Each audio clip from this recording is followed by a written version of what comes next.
Clubhouse. Spring teases the senses with warm mornings and green buds of new grass and the hope of summer's bounty. Then blankets that hope in snow. They will continue this cycle, testing the will of both animal and man, hunting out the weak, ridding the world of them unless they find the strength in summer to survive another season and pass their weakness on to the next generation.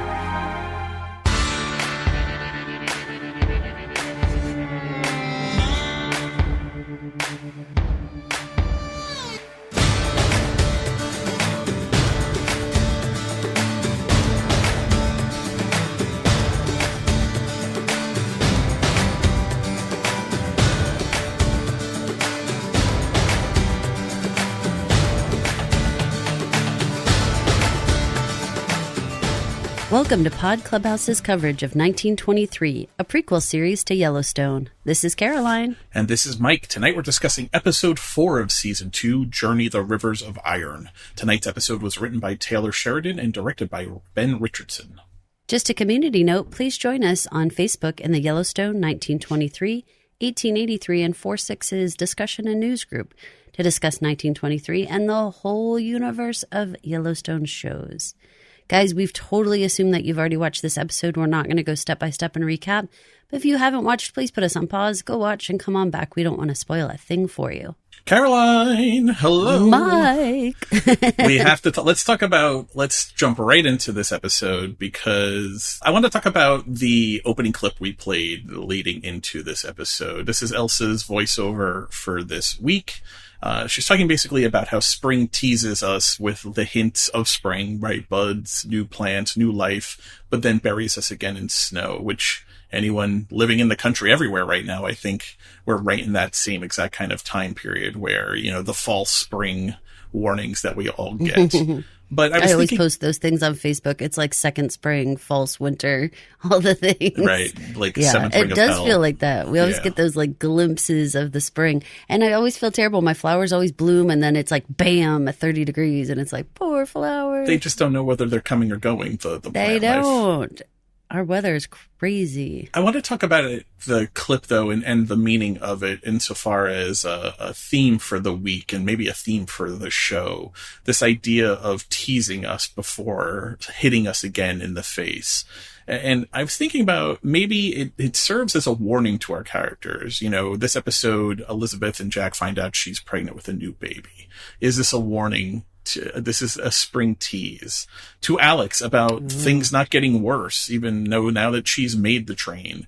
You know, after that horrific beating she took, she ran down the train, she got on, she tried to salvage whatever dignity she could as she put her raggedy shoe back on and walked to her compartment. But let's not have a false spring of hope that now the worst is behind us. Spencer, he gets on the train, boom. He escapes the prohibition cops, boom, meets the tax people.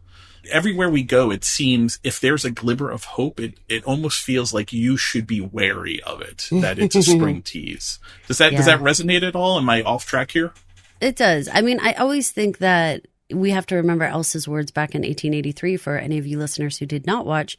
She was always warning audiences about hope and the danger of hope and how much, you know, you can really get disappointed when you get your hopes up. And I think that is a theme that runs throughout all of his shows.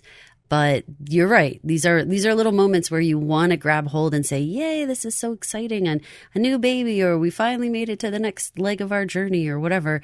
But you're right. You always have to kind of temper it with a little bit of expectations for it to get crazy again. Let's talk about the title of the episode, Journey the Rivers of Iron. There's a book from a couple of years ago called Rivers of Iron, but it deals with the rapid growth of Chinese infrastructure via the construction of railways connecting the country and a new way forward for communicating and kind of growing China. So I don't think that's what Taylor is talking. I don't think he's making reference to this book, but the idea of the rivers of iron struck me as we have two of our principal characters now both on trains in this episode heading towards their destination. And we know from even going back to 1883, the creation of trains often was referenced as supplanting and replacing the wagon trails and the herd trails and the cattle drives, right? Trains supplanted that. And if you look at train tracks, if you were to look at a map of just train tracks in this country, it does kind of look like rivers, right? The way they interconnect and crisscross and blanket the entirety of the country. Is the journey, the Rivers of Iron, just a very blatant statement of where Alex and Spencer are in their journey this episode?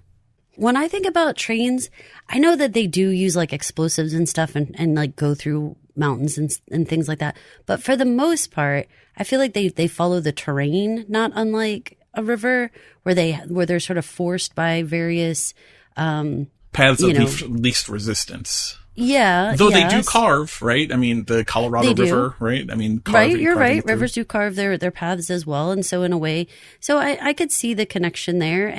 And also there being something about trains where I feel like you're also kind of fighting nature. There's that weird mix of, because trains aren't nature, so they're not like the river. So in one way, it feels as if they do kind of like work with nature, but then they also like fight against it. And that feels very familiar here. A little bit of fighting upstream almost too, right? Let's go back to the last clip of Alex's letter to Spencer that closed out episode 203.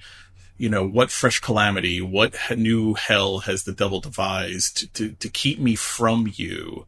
This idea that she's literally fighting upstream to get back to Spencer. And Spencer, for his own actions and everything else happening down in Texas, can't get out of his own way, also seems to be fighting upriver to get back home. That the journey is being even more arduous and more dangerous and more wrought than they had even planned. And we expected it to be a tough journey, and it's actually turning into even harder of a journey. Before we get into the episode, I want to talk about grit. And specifically, I want to talk about Alex and Elizabeth. This has been something that's been on my mind since the start of the season, because I think both of these characters are outsiders. They're not Duttons. They're Duttons by marriage. Both of them, because of the men they are married to, find themselves oddly on kind of similar paths insofar as trials and tribulations to get to the life that Paradise Valley requires one to live, and dealing with that. Now, Elizabeth is already there, but this season has been, if not for bad luck, you'd have no luck at all, Kara tells her. And Alex is trying to get there, but is coming up against horrible violence and humiliation at every turn. Alex seems to be handling it so much better, though.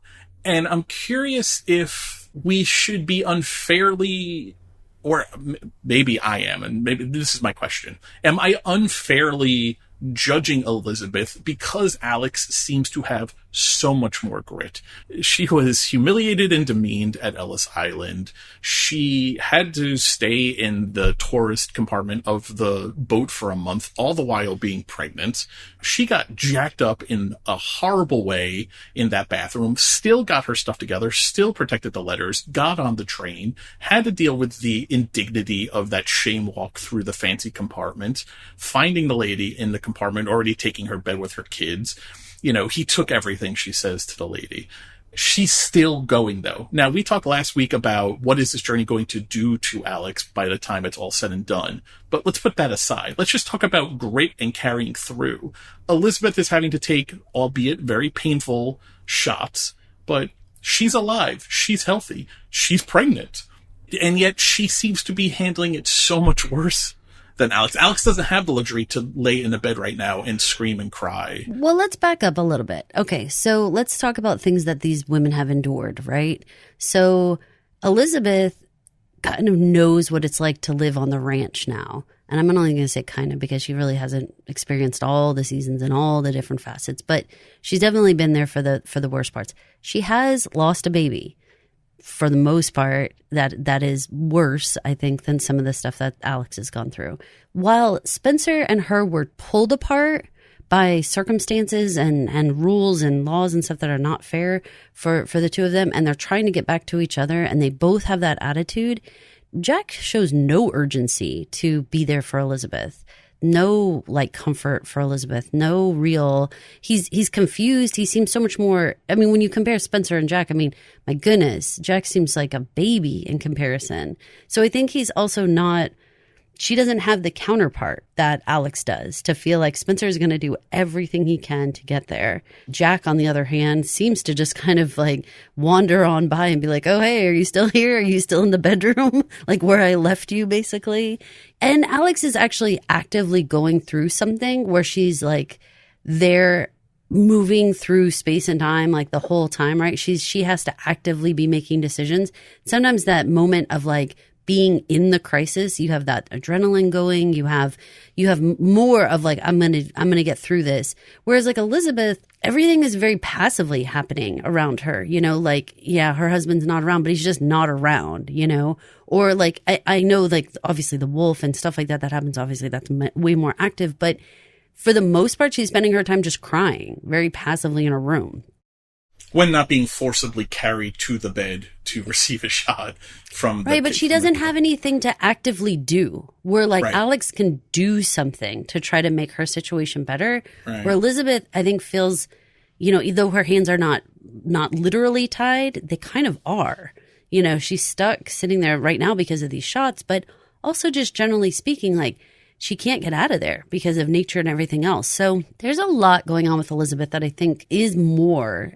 The other thing is that I think just as two characters, I mean, Elizabeth was always felt younger, always felt more inexperienced and just sort of a softer person. You know, Alex always had that little bit of extra spark, that little bit of extra edge that she's like, I can do anything I want. Elizabeth, beyond talking back to her mother, she really hasn't had to do much, you know, in terms of really having to like verbally or anything fight for herself. She's really kind of just been in this lockdown mode.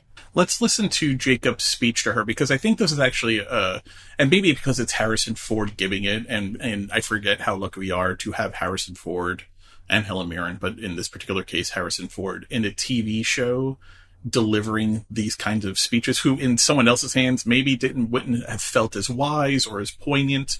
But I was really taken by his speech here and the empathy he shows Elizabeth. Let's play this clip and then let's keep talking about where these two stand at the end of this episode. When are you leaving? 8 days. Huh. Winters are hard here. No matter the year. This year's been hard to live through for any number of reasons. I'm out of reasons to stay. Husband's a reason. I gave him a choice. He didn't choose me, he chose this place. That isn't a choice. Not right now. Not the way he sees it. This ranch is under attack. Our whole way of life is under attack. In his heart, he believes you're asking him to abandon that fight, abandon his family. Whether it's true or not, that's what he believes. You've sacrificed a lot to be here. We all have. And you got as big a stake as anybody in this fight. But being part of this family doesn't mean you have to deny your own. If you want out of the snow for a little while, I don't blame you. Hell, I'd like to jump on that train to Boston with you and not come back till June. I sure hope you come back. But not like that boy does. Sun don't rise in the east with him. Rises with you. Let me see it. I'll do it myself. What's your take on Jacob's speech to Elizabeth there? Would you be persuaded by that? Because he's the first one to really, I think, sit down and thoroughly show empathy, but also explain the Dutton side of things. Jack hasn't done it at all, and Kara did it from, I think, a point of view of someone who also married into the family, but isn't Dutton blood, as it were. Mm-hmm. he actually did a really good job of showing that she has more options than she thinks. It's not an all or nothing situation. She doesn't have to leave and never come back. She can, like he said, if you need to take a break, if you need to get out of this weather, if you want to go to the city and, or see your family or do whatever you need to do to get a break, that's completely reasonable. I think that option wasn't something that she had considered. That it's okay if you're worn out, and I will say that to all wives out there. If you're worn out, take a break. And I think that option actually seems like it provided like a crack of sunlight for her, and I think that gave her a little bit more like wind in her sails. Like it feels like she's like, okay, I can do my own shot. Like I'm tough. I can handle this. I can do things. I have options. I'm not as sort of like how I just described her, like feeling like she's in this lockdown situation. I can leave if I want to leave. I think if you feel that I can leave when I want to leave, then even if you choose not to leave, it's okay, because there's a little part of you that knows, well, it's my choice to stay here right now. I don't have to leave. And that's where I got the shot thing. I felt like she was like, I'm going to take control of this situation. I'm going to give myself my own shot. And then whatever I choose to do after I have all my shots, that's on me. But I'm going to take a little bit more control here. That made me feel good for her, I also think, as we learn that she's pregnant in this episode, I think that there is like a mama bear instinct that kicks in, where it's like, I don't have time to be worrying about myself all the time. I've got a baby now, that I need to deal with. That will change her as a person just right from go. Like I don't think that it's going to take long for her to feel that maternal survival instinct.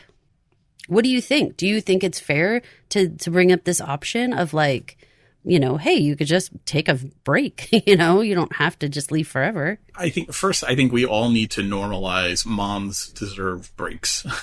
I think. And dads do too. You're a dad and you deserve a break too. I am only speaking from my side. Without feeling being made to feel guilty or being made to feel like Jack probably has made her feel, or Jack through omission, because it doesn't seem like Jack is saying anything to her other than, I can't leave here. It's my home, you're asking me, which I think Jacob does a better job of explaining what that means and brings her into it. Like, you're a part of this family. You have as much to lose as everyone else. Like, you're also under attack here, whether you realize it or not. You are a part of this family, which I think he's more inclusive to her.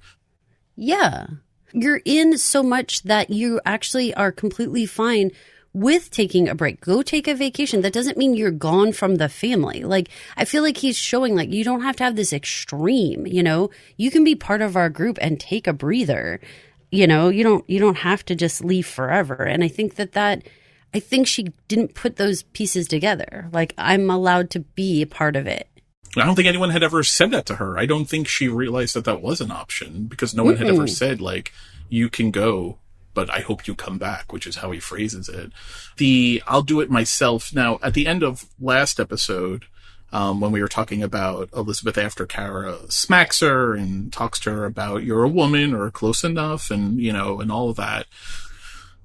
In a moment of what plays as defiance, Elizabeth stands up and says, I'll stand to take the shot, versus laying in bed.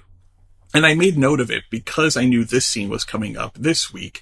And I feel like this builds on that. There is a spine, maybe perhaps, building inside of Elizabeth via these scenes. That's what I'm taking out. These little lines that she has. Last week it was, I'll stand to take the shot, which is performative, but feels like at least her exerting control over herself versus being held down. I willingly walk into this and I will stand for this shot. This week she takes the needle from Kara and says, I will do it myself. Again, I think it's building on these things, and think about how far she came from the living room couch having to be held down by 4 people. Which was only 2 days ago in the timeline. I think the show is trying to show us that there is some kind of Dutton-esque spine building in her. But now I think, like you said, like I cut it out of this because the scene went too long, but she says, Mr. Dutton, she thanks Jacob for talking to her. And I think part of that thank you is, thank you for telling me I have options. I never realized that I could do both. I could take a break and also still be a wife, and I still could be a Dutton here. Here's my problem. Earlier in this episode, Jack is talking to her, or at least with her, and she says something along the lines of, he calls her sweetheart, I think, and she goes, "I'm no sweetheart of yours," right? Like real, like angry. Okay. Then she takes the shot. She's in a lot of pain. Carrot feels like it's an odd amount of pain. So the doctor who is held captive at the ranch, Doc Miller, comes in, tells her she's pregnant. She goes running out, right outside to Jack in the field, in the snow and the cold. And now they're all happy and they're whooping and hollering. They're okay now. Everything's fine. It was a little too whiplashy for me. Maybe we're supposed to lean into that cliche of like, you know, a baby can save a relationship. Oof, that is trouble. No, it's definitely, but it works at first for a lot of people. There is a moment of feeling closer to your spouse or to your partner right when you found out you're pregnant. And in those early months, especially, it's like all exciting and whatever. You know, it might wear off its excitement as you get further along and everybody's bigger and tired and everything. But I do want to say one thing before we get completely off the Elizabeth and Alex comparison. I don't want to hierarchy the attacks and the hardships that each woman has gone through, because I certainly don't want someone to say, you know, what she went through in the bathroom was worse than what Elizabeth went through, or whatever. Like, I don't want to hierarchy the situation. It wasn't the attack. Yeah, I agree. It's all terrible. It's all terrible. And it was more the response, I guess, I was looking at. You know, yeah. You know what really made me think about it? It was when Zane was having his surgery in the room over, and they cut to her, and she's having some kind of PTSD moment, just howling in her bed in a fetal position. Like, and I was thinking to myself, like, if Alex did that waking up from being knocked unconscious in a bathroom stall, she wouldn't be on the 10:55 to Boston. So that's actually what struck it in my mind. It was that scene in particular. But because the show didn't show us lingering effects from the miscarriage, which now we're just 3 to 4 months tops moved on from. Remember, when this show picks up, she sees the sunshine and she's kind of bouncing down the stairs and she's like, "Oh, finally." And she goes out. And there was no dialogue between her and Jack. We had no interaction for them. So we had no gauge of where she was in her healing mentally and physically, obviously. But I feel like that has done a disservice to Elizabeth. I'm sitting here talking about it. I'm saying, like, I don't know, she doesn't seem as built for this life as Alex. And that's probably unfair to her. But if she's having lingering feelings and PTSD and carryover from the miscarriage, the show didn't show us that. So I'm judging it based on, she had 2 very bad days. She has to take these painful shots, but it seems to have reduced the nature has already beaten her. The stuff Elsa is always talking about in 1883 and the voiceovers in this show has already claimed Elizabeth for a victim, if you're just taking it on what the show has shown us. And maybe that's a disservice to Elizabeth, but I feel like if Alex was to have reacted in the same way, we wouldn't even have a show. There would be no Alex heading towards Montana. Yeah, and I definitely agree with you that, I mean, they've both gone through a ton of things, and certainly Alex, like I said, but she's like mid-journey. It's a little different. I mean, if you wake up in a public space on the floor, every bit of adrenaline in you is going to go, as opposed to Elizabeth laying in her bed in her home. There's no adrenaline going there, you know? So I do think that they are in very different situations. And Elizabeth, I have to go back to, there's no part of Alex that doesn't think that Spencer has her back and is going to be there for her and is fighting alongside of her, though she can't see him, is fighting alongside of her to get them back together. Elizabeth is not experiencing that. I don't know what's going on with Jack and her. I'm not sure what Taylor is supposed to be trying to tell us is going on between the two of them. Because I agree. They're obviously sleeping together because she's pregnant. So he's around enough that they're having sex and they're making babies. But then we are seeing no time of them being together. Not even just like a conversation or something, whatever, every once in a while, you know, just a little check-in with the two of them. Like passing ships, you know, in between going to Zane's room, he checks in on her, which is then why the whiplash of, yes, being pregnant is a very joyous occasion, especially when you're young, especially when maybe you thought maybe you couldn't get pregnant again after having had the miscarriage. But it was less than an hour that she was like, "You're no sweetheart." I'm like spitting venom, like, "Get out," she says. Yeah. And now all feels like it's resolved. Like that's not. Well, she's also that's either lacking... bad relationship writing or a relationship that's not actually okay. She's also lacking purpose, though. One of the things that is she was having a hard time. Remember, she decides to bake a cake because they need purpose, right? They need something to focus on, something to be doing. And she said when she had the miscarriage, she's like, if I can't have kids and I can't do like what, like I'm good for nothing kind of thing. Of course, we don't agree with that. But at the same time, if that's how she's feeling, then all of a sudden she was just given her purpose back. You know, she was just basically kind of let free from the idea that she is worthless or not able to contribute anything. Now, all of a sudden, she's pregnant and she can add to the Dutton clan. So you can see how the shift would go. And I understand that you're saying that it's very fast between the two things, but she needed something. You know, she needed purpose. As silly as the bake the cake scene was, in terms of like, is that really enough? Everybody needs to feel like they're contributing and everyone needs to feel like they have some reason to be there. Yeah, I think on the Whiplash, maybe I'm even more upset at maybe about the Jack writing because I'm upset about Jack. I'm with you. Jack Where the is hell so is he? poor. It's so thinly drafted. Like obviously he's happy. Like, oh, we're pregnant. He's yelling, dude, she was just screaming at you to get out and saying like, I don't love you. Like, I can't wait to get out of this hellhole and get away from you. He should have more complex emotions than that. This is part of what I was getting at last week, talking about did they backslide these characters and the growth that I think that they showed last year. We started with Jack being very immature and I'm going to wrestle this woman like I would a steer kind of attitude that starts in the first season of 1923. And where has he gone? Like, the only thing growth has been the sheep chaps. They're the only thing that's gotten larger on him. The growth here. And he hasn't had a lot of lines. I think if you counted the amount of lines that he has said in this season, under 50 lines, I'd say, the top. And that maybe be generous.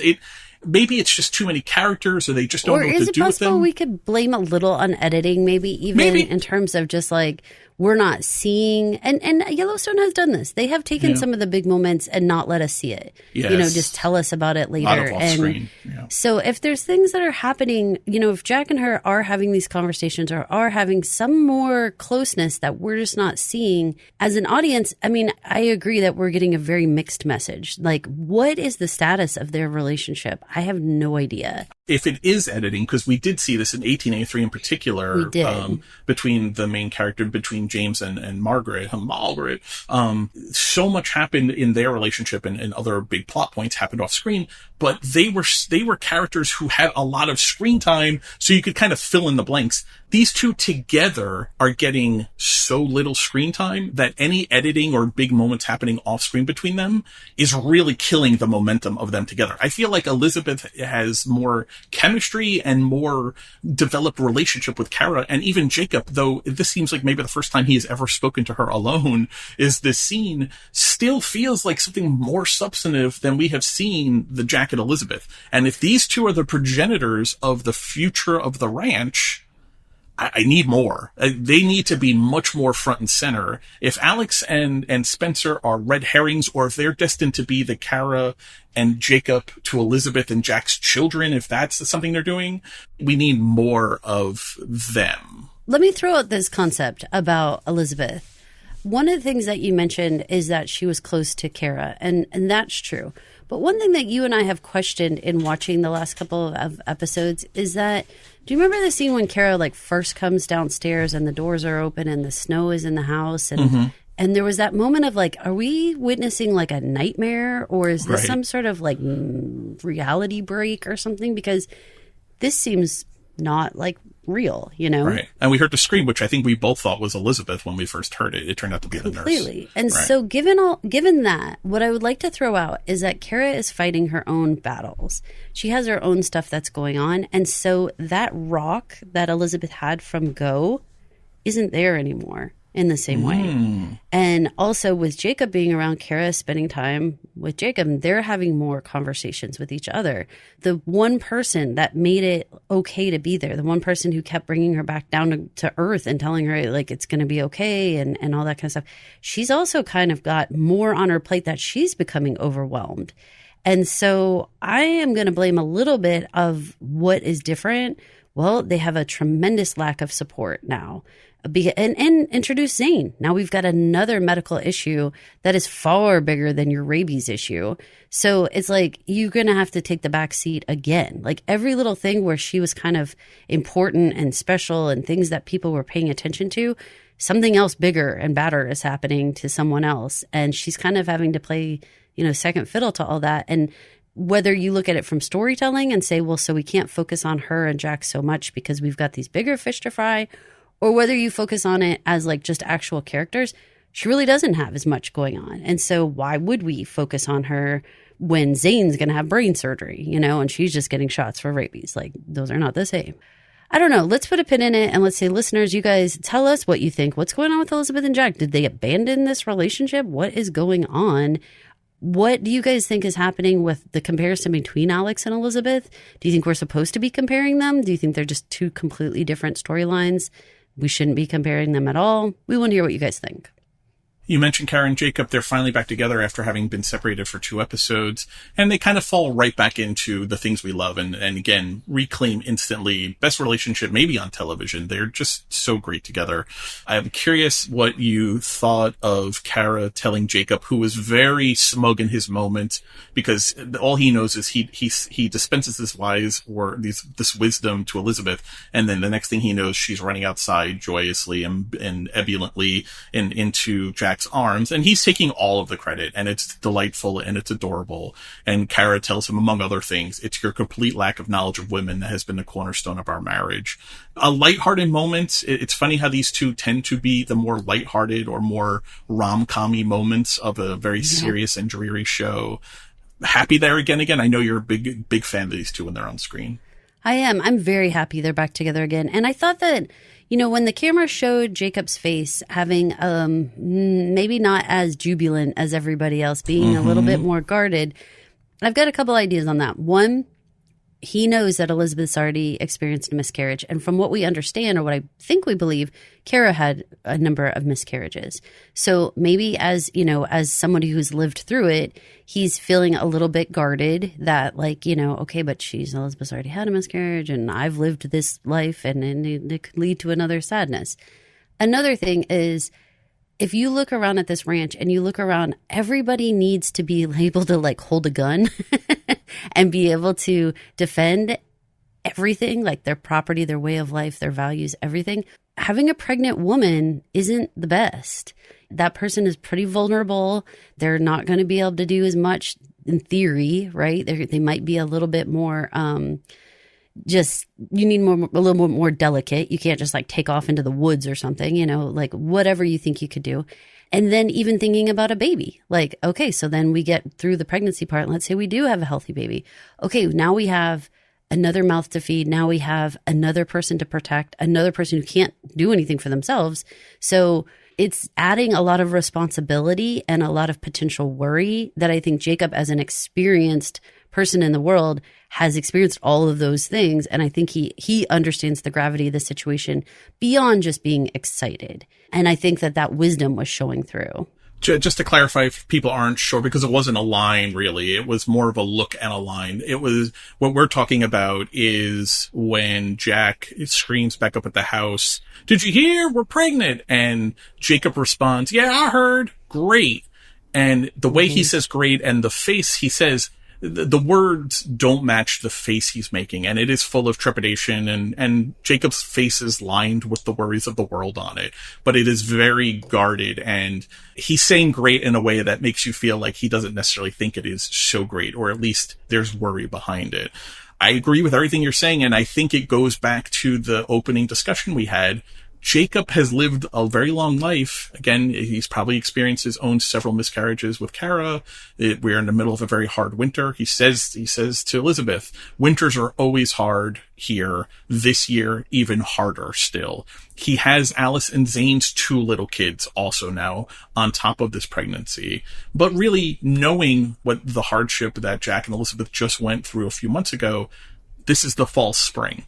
Jacob is aware of the false spring that his niece was voicing over in the beginning of this episode. And I think that's what the face was. And that was one of the episode themes that kind of tied together with me. That worry on his face, that trepidation, that's the false spring that Jacob is aware of, that young love, like Elizabeth and Jack, may not even be thinking about. For sure. Yeah. Let's hit some of the side characters before we get to the little bit of Alex that we saw in this episode and then Spencer. Let's talk about Tiona and Runs His Horse and Pete. So, as we saw in episode 203, Runs His Horse has made a deal to help the cattlemen do their drive the next day. They are going to be sitting in the canyon, which is where they are already situated, which is the southern end of the Duro Canyon in Texas. If you're looking at a map of the Panhandle, that's where they're situated, which was the southern part of the J.A. Ranch at that time. When the cattle drive starts, the cattle come in, they do their part. We get a great montage. Caroline, I really miss the cowboying montages that we used to get in Yellowstone. I find them very relaxing to watch. I think they provide a respite from the horrors. I don't know if this was just filler for you, but I found it very cathartic to watch cowboys cowboying. I live in Houston and it happens to be rodeo right now. And for those of you who don't know, the way that a lot of people get to rodeo is what they call trail riders. And they actually ride down with wagons, like covered wagons and horses. And they actually ride down the highway from wherever town they're coming from. And they literally trail ride all the way to the rodeo. So I see this happening. I see lots of different livestock that are going on very much right now. And actually we have a lake house that we were up to this past weekend, and all the baby longhorn are out, and they're so cute because they're already growing their big horns, but they're tiny little cows and they're so cute. I just imagine all their heads falling forward like big bobbleheads. They're a lot of them were laying down because I feel like they were like, I need to just get fatter. But yeah, I think that there is, whenever Yellowstone can bring in nature and bring in that element, I think it always adds a beautiful layer to the show. So I'm glad that Taylor took a beat and reminded us about what we're doing and what ranching's like and all that kind of stuff. At the end of the day, the entire Yellowstone series is really a love letter to cattlemen, to this way of life, to the open plains, and to this part of America's a very important part of America's history that is disappearing or being corporatized or just evolving in a way from what it used to be. And what I think Taylor Sheridan finds a purity of it. I don't think he went and bought the Four Sixes Ranch. Yes, I think he wants to make money and capitalize on it, but I think he does really truly have a love of this way of life. And these moments, I think, remind us, they at least anyway remind me of what I think his central thesis of all of these shows are and why he does them is to celebrate cowboys and ranching, and for all of the shit Whitfield says about how this is not how civilized men in America make their money anymore, and puts no respect on it, even though he's disrespecting Banner as a sheeper at the same breath, which Banner's very much aware of and I think takes personally. Taylor Sheridan, I think, repudiates all of that. And I think Whitfield is very much the antithesis of what Taylor is trying to tell us when he does things like this cowboying montage. And man, it hit me. I hadn't seen one in a long time on the show. I was very happy for it. So, anyway, so they do the drive. We know they're up on the Llano Estacado going north, right? The plains there. They drive them into Amarillo. Now, originally they said they were going to ride them right to Claude, right onto the rail yard. So Claude, Texas is about 30 miles east of Amarillo. It's considered part of the Amarillo metropolitan area, but from what we saw here, they're very clearly in Amarillo. There's a sign where they have the chuck wagon. It says the Amarillo Fairgrounds, and there are rail yards there also. So I think just kind of take generally they're in the Amarillo/Claude area. Are you just because you don't live down here? Are you under the impression that stockyards are outside of the city? No, I not this time. I assume that they were kind of in the city. Yeah, or they were the city at this time. Right, right. So those of you guys who have not been around stockyards, like, it's not like they're like on a farm far out in the country or something. Like, they're in the city. Right. Because in last week's to listeners. Right. In last week's episode, that's why, because if anyone looks at a map, they're going to be like, well, the cowboy runs his horse, we're going to take him right up the clod, right onto the rail yard. And then here we see they're in Amarillo, because we see this on the Amarillo Fairground side, and people look at a map and be like, well, that's not the same thing. It's the same general area, and probably 100 years ago was probably considered the same general area, even more so. That's why I'm just trying to do the geography of it. That sign, I actually believe they were probably filling this at the Amarillo Tri-State Exposition Fairgrounds, which, because there's a very similar sign to the one they had here as the Amarillo Fairgrounds. The real sign, and I think the real place, says Amarillo Tri-State Exposition Fairgrounds. So I think that's location-wise where they were actually filming, or what they're supposed to be filming anyway. Anyway, it was a little heartbreaking, the scene, because Tiona's learning about rodeo. Yeah, her face almost feels like, when she hears what rodeo is, almost feels like maybe she's thinking, maybe me and Pete, my dad, maybe we can actually make money doing rodeo. It's the same thing we just did very successfully. They drove their 83 head of cattle themselves. But then it all kind of turns to ash, because she turns around and she sees her face staring back on a wanted poster, and then sees every pole has her face on a wanted poster. And then her dad comes up with a wanted poster in her hand with her face on it, in his hand with her face on it. They did a great job of face acting in this, and you really feel the high of the drive all turn in her mouth to ash in her mouth. How did this hit your heart? I know this had to hit you in a way that stung. I literally gasped when I saw the sign. I was like, oh no, oh my gosh, like, this is terrible, because the paths are crossing, and this is going to be awful. It's making me wonder at this point, like, how long can they run, and how far can they really make it before they're going to have to figure out if they're going to have to, like, turn and fight, because I can't quite figure out the repercussions for that. Like, if they think they're up against 3 people, can they kill those 3 people in some sort of ambush trap situation, knowing that they're hot on their trail? Or are we well past that? We're like, it's just going to make another domino fall. So there's, like, really no way out of it besides just running and hiding forever. What do you think? Like, can they end it by killing these 3 men? They think 3 men. We know it's only 2 at this point. But can they end it? Or too many people already know? The dad in me says, it with my daughter in tow, who is just starting this life, maybe starting this life with Pete, and seeing her blossoming into this young woman, and who's already been through so much that I feel like I couldn't prevent the horrors from her experiencing, which is all stuff I imagine Runs His Horse has to be experiencing. I keep running. I'm not in a place where I can turn and fight, because you have to assume the worst is going to come out of that. And the worst is you turn and fight is you're going to die. And maybe your daughter is going to die. Your child is going to die. And I'm not ready yet. I'm not ready to fight. Maybe eventually you run and you come into a canyon and your back is literally up against the wall and you have to, but it's a large country. There's all of New Mexico. There is Mexico to the south. There's California to the further west. I'm going to keep running, or try to run as far as I can before I turn and face what is the law and the church. 2 things as a Native American at this time, I understand, have a lot more influence and power than I do. The dad in me feels like I keep running if I'm Runs His Horse until I cannot run any longer. So it's going to be interesting to see how this comes to a head. We know that Father Renaud and Marshal Kent are moving west towards Amarillo. I had to step into the map there for a second. Out of Oklahoma into Shamrock, going towards Amarillo. We know these guys are in Amarillo. It feels like we are due for things to come to a head.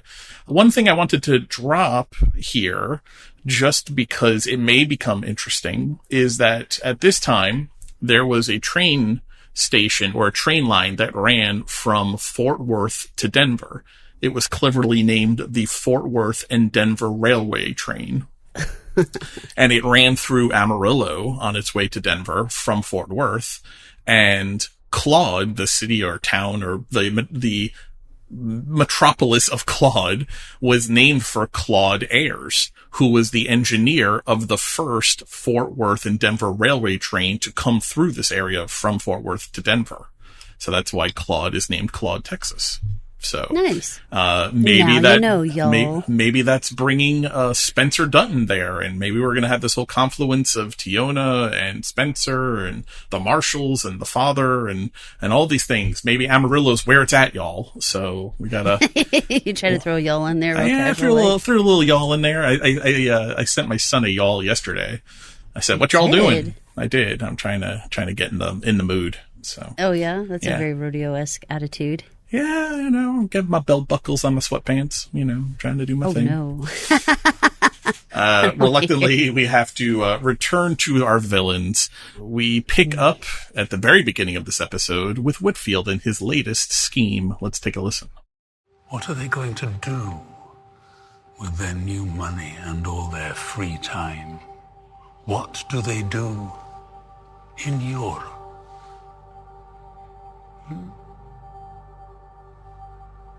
They travel. Travel? Where? Wherever they can experience a world opposite of their own. Montana is the opposite of their convenient lives and their concrete world. It is wild. It is untamed. Now, silver has made me rich, but mines run dry. Prices fluctuate. Selling an experience is an infinite resource that costs nothing to create because it already exists.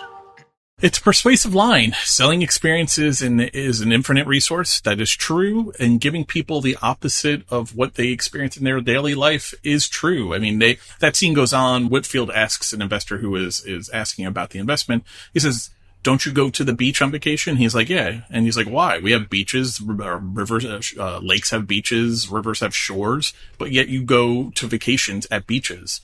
Why?" And he says, "Because it's different. I can't explain why. It's just different. You know it when you see it."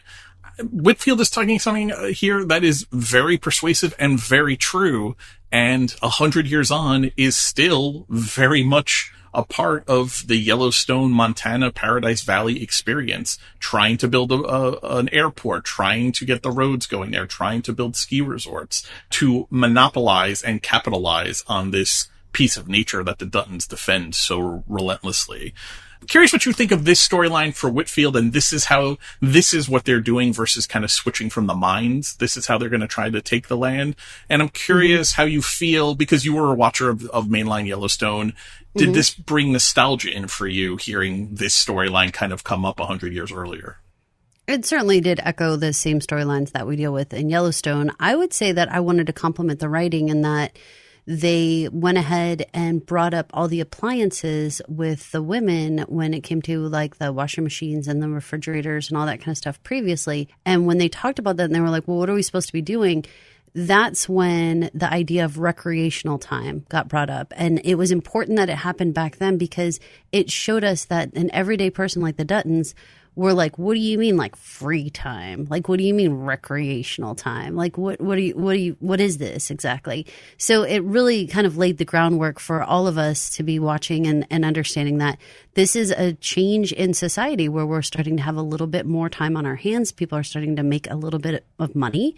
Maybe they could travel. Maybe they actually have time because of these time-saving and back-breaking work-saving conveniences for sure. And so it all feels like they did a good job of laying that in, that like now we're here. And if you remember those conversations, you remember that even for the Duttons, who we would consider pretty worldly people for the most part, they didn't really know what the concept of recreation really was. Well, the men, Jack especially, says, well, I'm going to be working for you then. That's what he says to the GE man in that scene. He's like, instead of working to feed my family, your conveniences, I'm going to end up working to pay you for these conveniences. While Kara was like, I would very much like a washing machine and a refrigerator.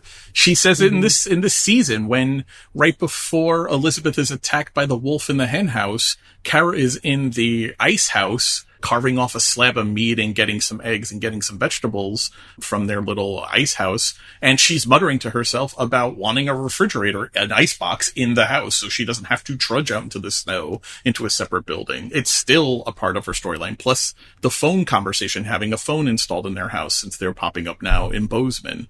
Progress. People have different views on progress depending on what your day looks like. But we need to extrapolate that out So we need to extrapolate that out because Whitfield is showing that there's more. So beyond like you just not having to work as hard in your house, what's next level stuff? Next level stuff equals, okay, maybe you have a cleaning person or maybe you have somebody who comes in and does like your handyman stuff or whatever. And then next level stuff is like you actually travel to go have a vacation. And it was important, I think, to show the difference because we were talking about that a little bit, like Jacob saying you can take a break. It's okay for you to take a break. Like you could go see your family. Like they're really in different storylines layering in this concept of vacation, recreation, taking time out, enjoying yourself. Right. It can't be all work. You will just, that's not sustainable. What has been though. Right. But it has been.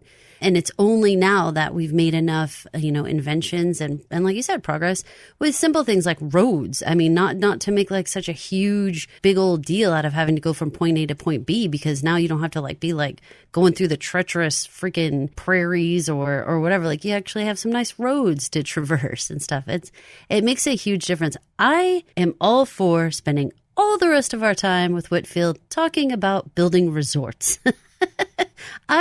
That's my request to the universe. I just want him to work on that project. Show me more investment meetings and less prostitution. Yeah, sadly, we're going to have to revisit that in a second. But let's stay on this for a second because you bring up a good point. But I don't want to.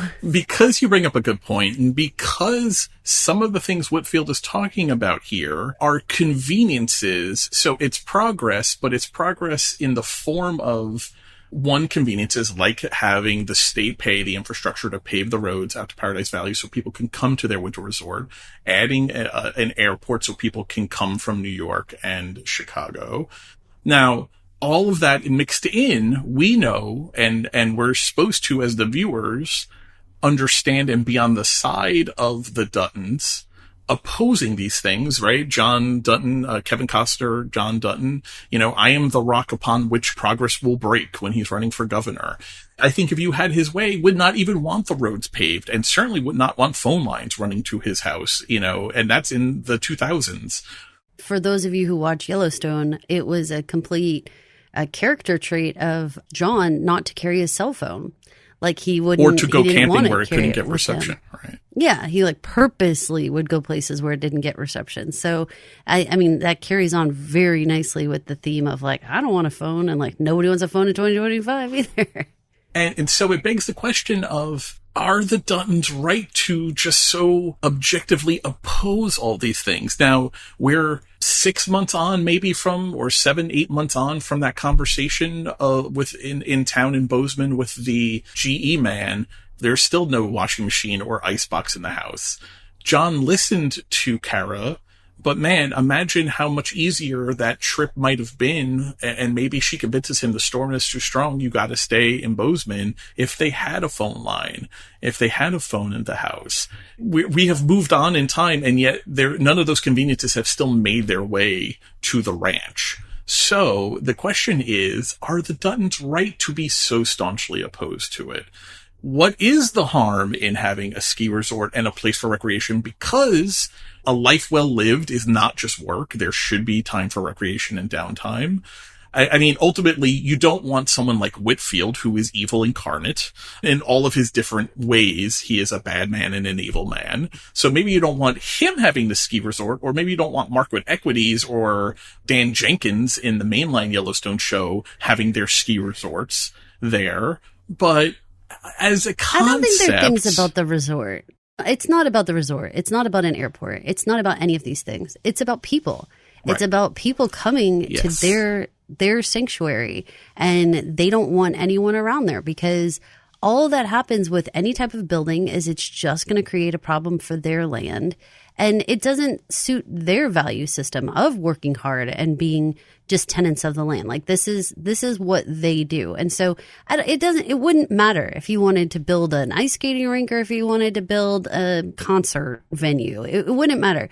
They don't want anyone to be drawn to the area. That's just not the thing.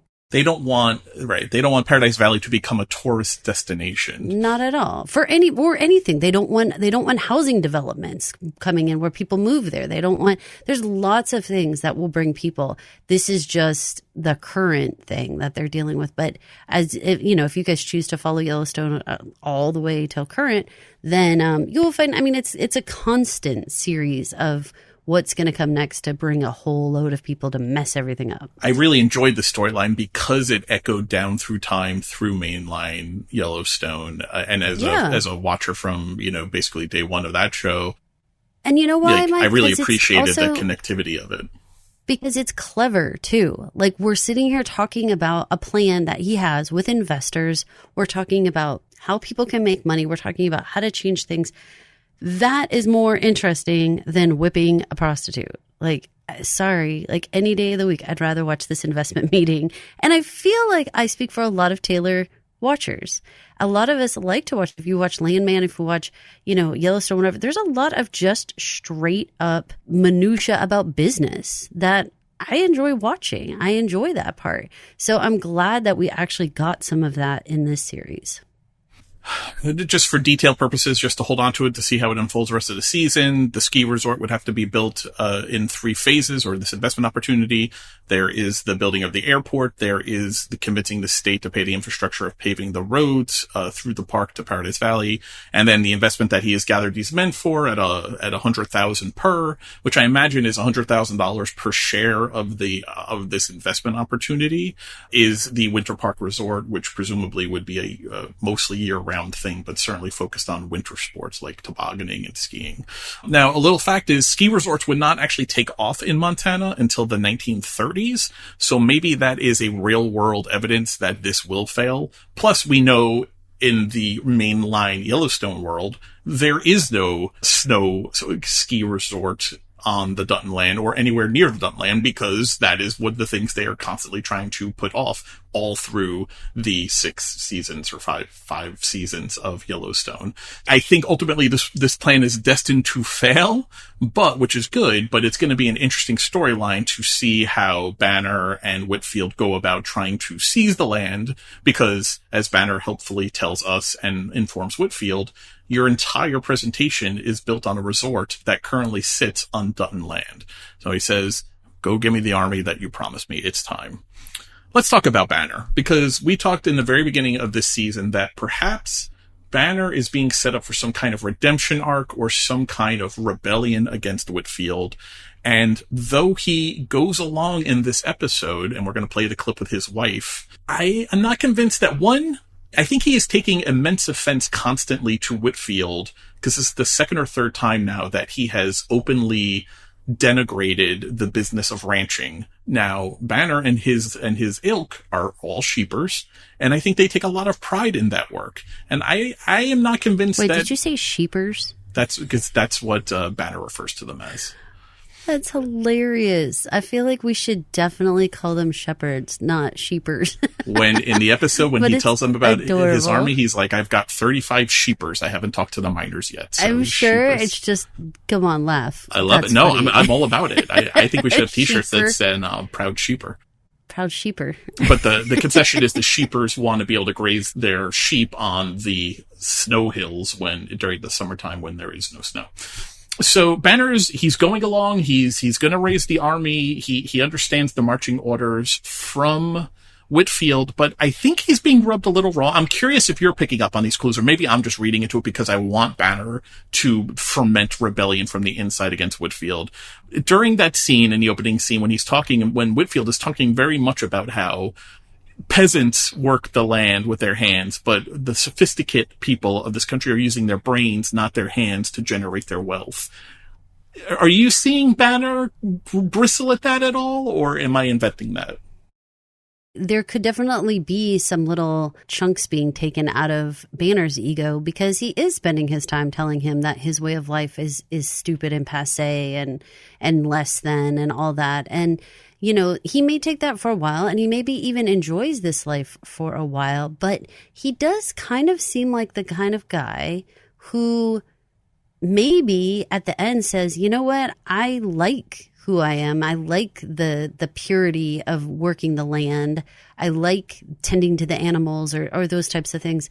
So I wonder if maybe that does seed a little bit of like potential for the future of him being like, you know what, you're not better than me because you do it this way. And I actually don't like your city life. And you could see a little revolt happening because you're right. Banner takes some pride in who he is and who his people are. And his wife does too. I mean, I think that she is cautious about wanting to understand what this better, and I'm putting that in quotes, life is. But I could see where there is whatever's inside all of the Duttons that have the pride of working the land. I think that exists in all the sheepers, if you will, as well. And I love it. Get on board with it. Sheepers. I don't think there's any reason why Sheridan would say anything negative about them.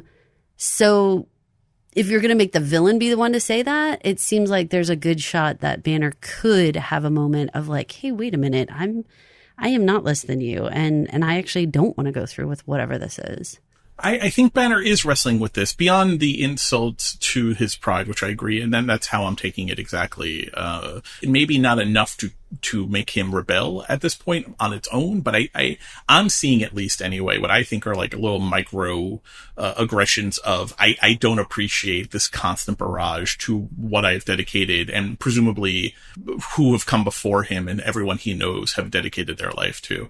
But there also seems to be some wrestling with Banner that to go to war this time will be, when he went to war the last time, it was for revenge, and it was for what he thought was fairness, that the Duttons weren't using the particular part of the mountain, so why not let the sheep graze there? And so for him, from his point of view, it was only fair. No one owns the land, Jacob Dutton.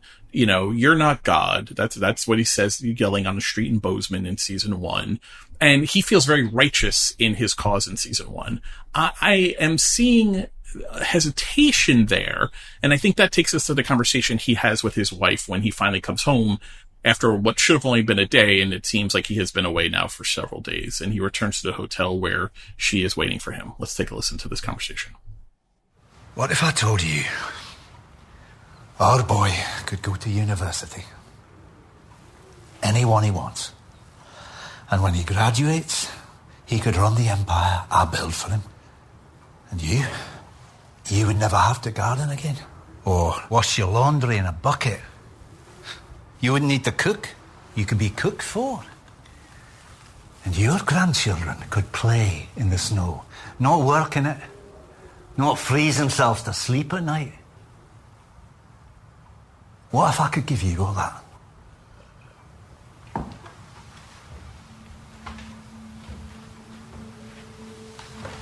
Can you?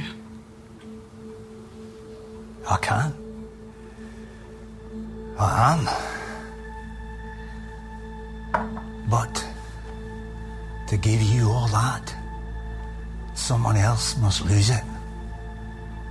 Another family must go without. I must take it. That's the only way people get wealthy, Banner. They take it. Look at where we come from. Look at the castles built on the backs of our parents.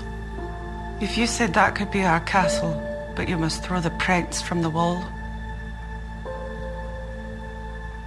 I say, throw him from high enough that he don't try to steal it back. Okay, so she's on board, as it seems. But cautiously. Like, you have to be able to do this in a way where they don't get up. That nobody ever comes after us again. And that part, I don't think he can. First of all, he cannot promise that. No. And she's wise to think that way. And so I'm giving her the cautious. I'm not saying she's totally all in, because she is, but with concern. Like, are you sure that we can handle this? Yeah. And does Banner really have what it takes to keep somebody away forever and not come back and try to get it back from him? Well, I mean, I think the thing that maybe they're aware of and not mentioning directly, or maybe they're not thinking about it because of the sides where they're lining up. They're clearly seeing the Duttons as the prince from which the castle should be thrown. But Whitfield is also the one who built those castles on the backs of their people. Even more literally so, because the Duttons do themselves. The Duttons build themselves on their land. The Duttons were the first in Paradise Valley. We know this. Not the Creightons, not Banner's family. They were the first ones in Paradise Valley after the Native Americans because of the way it played out with James and the Comanche chief back in episode 7 of 1883 or episode 8. Anyway, so Whitfield is one of these princes from which the castle wall must be thrown and never get back up. They're not talking about that, but I hope they don't lose sight of that, because if you're lining this up as far as enemies to our way of life and enemies to our people, Whitfield is far more of the kinds of people who have held the people like Banner and his wife down and their ancestors than the Duttons ever have been. I'm curious, do you think if his wife had said, Banner, don't do it, I don't trust this man, he does represent those that kept us down, in Ireland or in Scotland for all that time, this is bad news? Does Banner walk away from this, do you think? I think he wanted her input for sure. I mean, which makes me like them as a couple in their own interesting little way. I'm glad that he went and talked to her. I think that it is very plausible that he gets to a point where he feels pushed too far. Again, I desperately need that prostitution storyline to pay out. So if a prostitute's not going to kill Whitfield, maybe it's something that happens with a prostitute that opens Banner's eyes to how horrible Whitfield is and changes his thinking of following him or something. There's got to be something. So I don't know if that will be a little catalyst for him to say like, wait a minute. Or maybe the wife gets wind of something. I don't know. But whatever it is, I do feel like there's potential for Banner to think better of being in bed with Whitfield. All right. Well, that's a perfect segue to the final section of talking about Whitfield and Banner for this episode. Let's take a listen to one more clip. Let me show you something. This is a county map of Montana and Wyoming. It highlights every privately owned parcel of land. Look here at the border. Right there, they've recorded a county with no township, no private land. All of this is still owned by the government. It's a county with a population of 0. So? So, there are no 12 jurors of your peers. There is no judge, there is no sheriff, which is to say, there is no crime. I don't care where you kill them, you dump them here. Now, let's talk about first how this plays out into the episode, because Lindy, one of the sex workers, finally kills, for gross reasons, or allows Christy to die. And then Banner instructs her that she's going to have to go find a new sex worker. So we're not done with this storyline, unfortunately. You don't know how much I yelled out. I was like, no! Yeah, I know. I felt you like the disturbance of the force. I really wanted to think, because that had happened, that was going to be the end of it. And I was like, please, like, let this just be finished. No. Lord, the whole Lindy storyline of she let it, I don't even want to get it. I don't even want to get into it. You guys listen to it. It's gross. When Banner, when he turns to Banner and says, I created a monster with this one, like, just gross. But the function here and why this is important to Banner's storyline is Banner, after that clip I played, says, I have to see this place for my own eyes. So he takes the map. He's going to go investigate it. Whitfield just very casually says, well, take her with you, the dead sex worker. Doesn't even allow him to do a blanket. He has to carry her body limp naked down the stairs of this mansion. The juxtaposition is so horrifying. It's like a snuff film. It's like we're watching the end of a snuff film. And Banner is the one having to execute these duties. He can't be okay with this. And when he says, just leave her there, like, he doesn't really get the idea of the train station yet. But he listens to Whitfield and he says, wow, I gotta check this place out. But then when Whitfield gives him a body literally to start the train station bodies, to make a deposit, as it were, he's like, just leave her there? Whitfield says, think of it as practice. Christ almighty, man. Like, what are we doing? But Banner, you can't be okay with this. Even if you want to kill Jacob Dutton and all the Duttons, You can't be okay with just dumping this poor girl. You don't know that you're carrying naked out of the house. Would the prostitute storyline be justified if all it accomplished is introducing the train station and introducing this concept of the train station, a place where you can literally bury a body without being able to be prosecuted? Is that enough to justify this prostitution storyline? Sadly, no, because for Exhibit A, I take you to episode 6 of season 1 of 1923. For God's sakes, Jacob, you're damn long, man. You know how bad this looks? It's just like I said. And there's a dozen witnesses that say the same. But no proof anywhere. You want some fucking proof? Let's show you some fucking proof. And there's more proof buried in our graveyard here. And even more proof shipped back east and buried there. Where's all the bodies of the Crichton men? Rotting on the Wyoming border. Yeah, you sure got a lot done for a dead man. What would you have done different? We already introduced the train station. The Duttons are already dumping bodies there. I mean, Crichton, when he gets their banner, he's going to be like, that's Bob and Jim and Jury. Like, I recognize those guys laying at the bottom. That's from the Duttons killed those men. We've already introduced the train station. So yes, Whitfield does it in a way that echoes exactly the way the Duttons in the 2000s talk about the train station. No jury of your peers, a population of 0, a county with no law, no judges, so it's not a crime. That's how the Duttons in 2000 have described it. And this is like a very Whitfield. I played the clip because it does echo so almost word for word the way the Duttons talk about it in 2000. But Jacob is already dumping bodies there as like last summer when they were having a war with the Crichtons and the Sheepers. So we know the train station was existing right now. I think a lot of people probably have forgotten that, and maybe they're thinking Whitfield came up with the train station. No, the Duttons already knew about it. So no. It does let us know, though, that the word of the train station is out amongst other people, too, because we always thought it was only a Dutton thing. I mean, nobody thought all the way through Yellowstone that like lots of people were using the train station, right? We all pretty much just thought it was the ranch. Very true. And I think it shows that Whitfield is as crafty. This is a demonstration of he's not just a rich man, hands off, not getting his hands dirty. He's not really getting his hands dirty, but his mind is as crafty as the Duttons, where their experiences come from doing with their hands. He's coming to the same conclusion as Jacob has already come to, but by analyzing a map. So it's showing the nature of the enemy, but how this enemy thinks, right? I think Jacob and his cousin, his nephews are learning experiences by doing, just like Banner and his men. They're people, they're doers. Whitfield is a thinker, and both sides have now discovered the same exact area, right? I don't know that Jacob could tell you, I put them over the Wyoming border because there's no jury of their peers and no sheriff and a population of 0. I don't know if he's going to be so elegant or eloquent as to come up with that description, but he knows from experience no one is looking for bodies down in that canyon across the state line.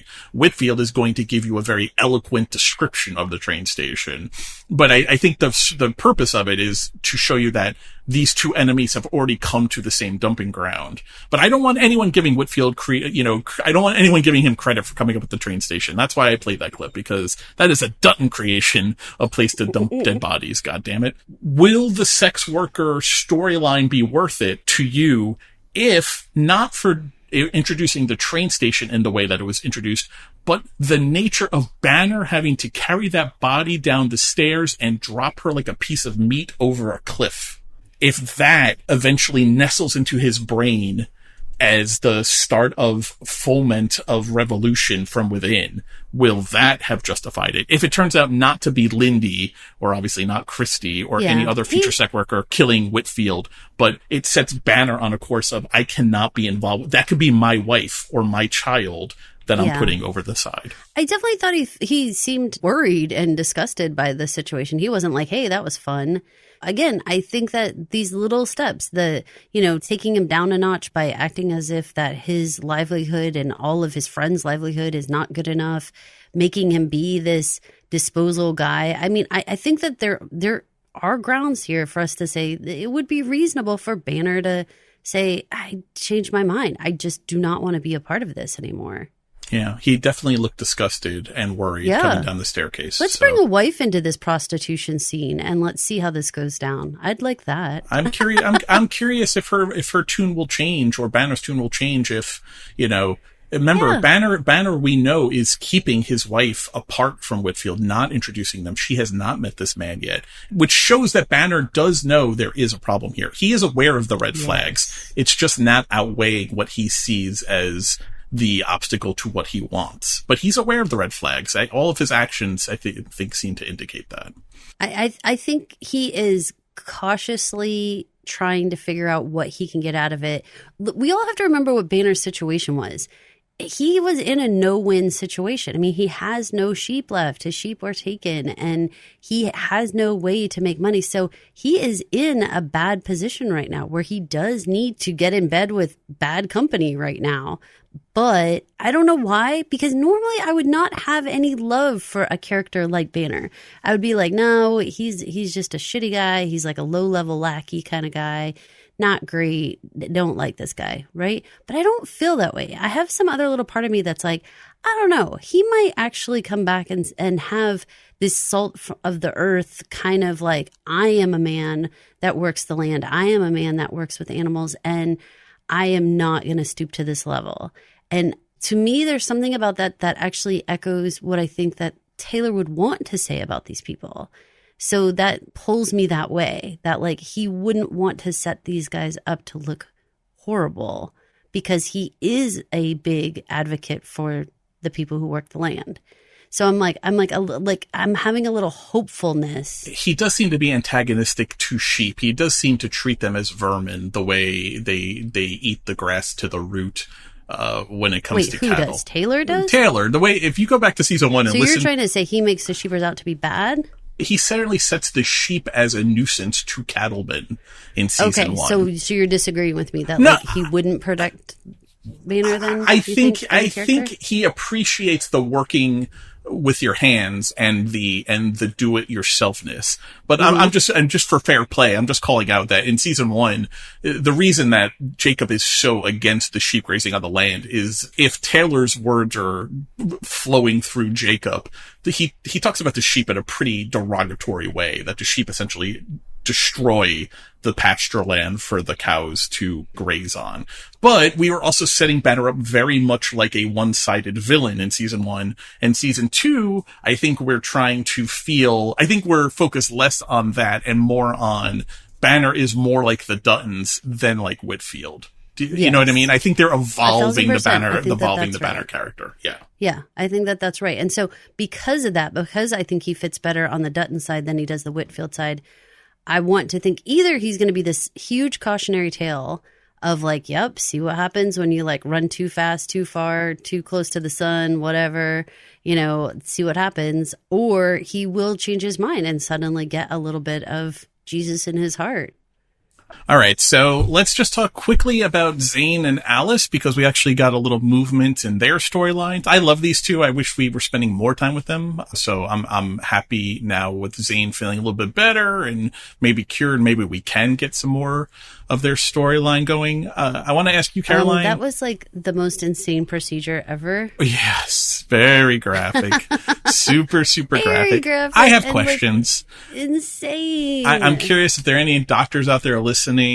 Are you so much better immediately after relieving the pressure of a subdermal hematoma that you can literally start walking with your little like old-timey wrap around your head like he's got a toothache? Like, I feel like they wrapped his head the way Looney Tunes cartoons would show people with like a toothache.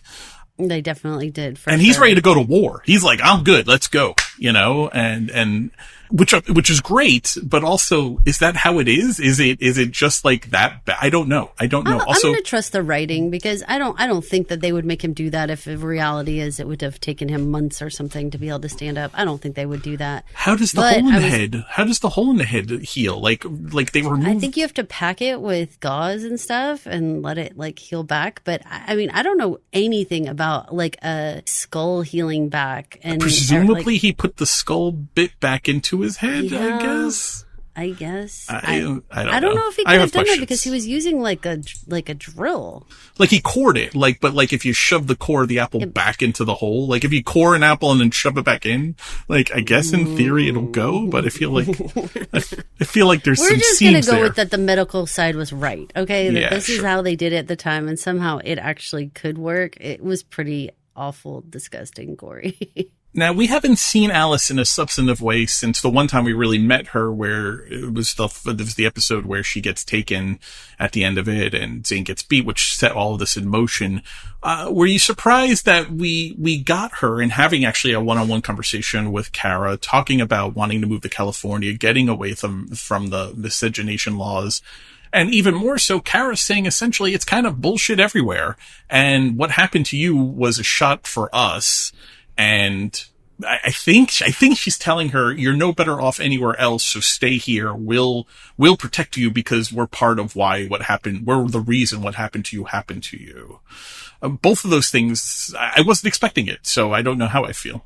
I mean, I think it was important for Kara to say, just stay with us. I do think that, just trying to use the sheer distance from anybody who would come and bother them is really all they're offering, is the fact that they're more isolated away from like the city and that type of thing. But I mean, unfortunately, everybody already knows. And the only good news is that, they are released to the Duttons' custody. So it's not like they're breaking any law by being there or anything.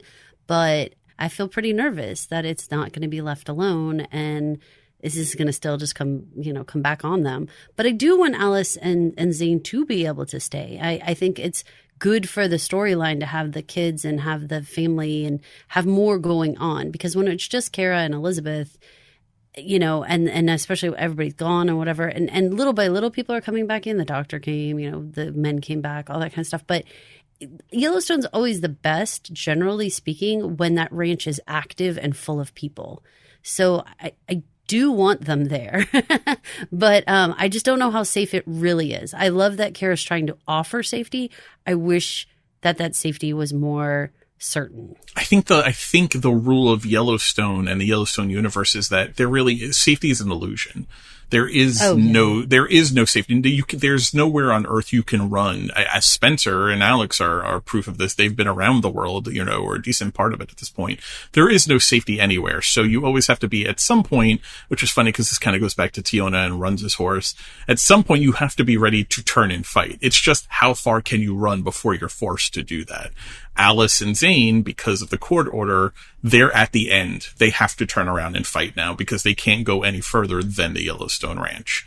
I'm happy they're there. I think there's actually a great chance to show Zane, but particularly Alice with young children, as a moment to bond with Elizabeth and Jack and give them guidance of a young family being raised on the ranch and showing how that could be accomplished. And from the little bit we met of Alice in that episode, where she seems very knowledgeable, she seems like a smart woman who understands, who's educated, who understands the world to an extent. She knew about the radio towers, where maybe didn't understand exactly how radio waves work, neither did Zane, but she was informed, right? She was someone who was informed about the world, right? She doesn't live on a ranch. She lived in town, in the metropolis of Bozeman, as it were.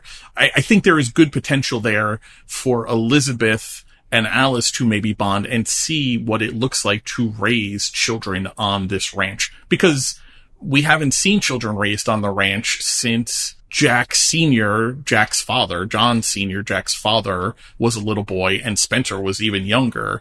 And that was only in flashback a couple of times in Yellowstone, in the season 4, where we got a couple of flashbacks to where John and Spencer were like 15 and 10-ish or so. So we've never really seen in these newer shows young children being raised on this ranch. What does that look like for someone with Elizabeth, who's now pregnant, and Alex, if she's still pregnant or makes it to Paradise Alley pregnant? It'll be good to see that, I think. I don't know. Maybe that's naive, so. But I think... No, I definitely think so. I think it's important. I think it's important because they've been really clear that Kara did not have children. And so when we have Elizabeth pregnant, we have Alex pregnant, having Alice around could be really, really good, you know, in terms of bringing in a maternal figure who has kids and who is there. Maybe can answer some questions. Maybe can talk about pregnancy. Maybe can help them in some way. I think that that's all good. I don't know how much time we can give to any of that. I mean, we are on episode 4. I don't know how much time they're going to let us have with a lot of this stuff because big things have to happen. You know, the big things have to happen. We've got to get, you know, Spencer, we've got to get Alex there, we've got to get Whitfield dealt with. He's got to be gone by the end of this season, right? Well, this kind of goes back to the discussion we were having last week where there are some really good storylines here, but all storylines that feel like cannot be wrapped up in a satisfying way in the remaining 4 hours that we have left. 5, 6, 7, 8. Yeah, 4 hours we have left in this season. I don't know. I don't know where we get to. I'm just making noises. I don't, what does happen? Does Whitfield find his comeuppance? Because the rumor is that this show moves on to 1944 and maybe the Matthew McConaughey and then the things that we've seen that. There are other shows already being talked about in the Yellowstone universe. So no one expected 1923 to get a season 2. I don't know if we realistically can expect a season 3 of 1923, though. 1923 is currently, through our recording this, setting all sorts of streaming records on Paramount Plus.